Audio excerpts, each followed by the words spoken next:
a major military assault on neighbouring Ukraine with attacks by land, air and sea. Leaders around the world have condemned the action, with President Vladimir Putin accused of bringing war back to Europe. Let's recap on the main developments then in this rapidly unfolding crisis. Russian forces have launched an invasion of Ukraine, crossing borders and bombing military targets near major cities. In a televised address, the Russian President Vladimir Putin announced what he called a special military operation in the Donbas region and warned of an instant response to any outside powers resisting the attack.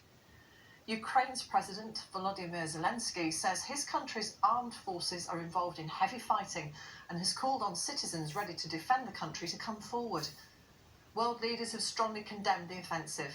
NATO Secretary-General says a deliberate, cold-blooded and long-planned invasion by Russia is a grave moment for the security of Europe and confirmed NATO has activated its defence plans.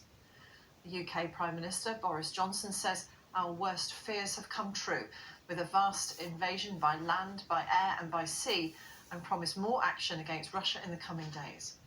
It's as leaders of the G7 group of nations meet to discuss how they will respond to the rapidly developing crisis. Paul Adams reports. Until early this morning, some here in Kiev doubted that he would do it. Not anymore. The West warned Vladimir Putin was about to attack.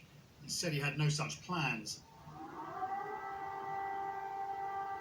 That fiction now utterly exposed. Explosions right across this vast country.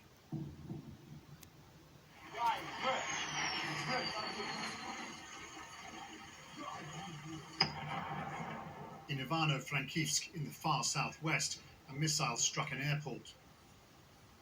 Unverified images from Ukraine's northern and southern borders seem to show columns of Russian armour entering from Belarus and Crimea. Within hours, Russian tanks were reported to be on the streets of Ukraine's second largest city, Kharkiv. Whatever Russia says, this attack will not be surgical. To the east of Kharkiv, emergency workers battle to control fires in residential buildings hit by rockets. The number of civilian casualties is rising. At Mariupol in the south, another airport on fire. This country's civilian infrastructure is being heavily struck. There are no more flights in or out. A glance at the map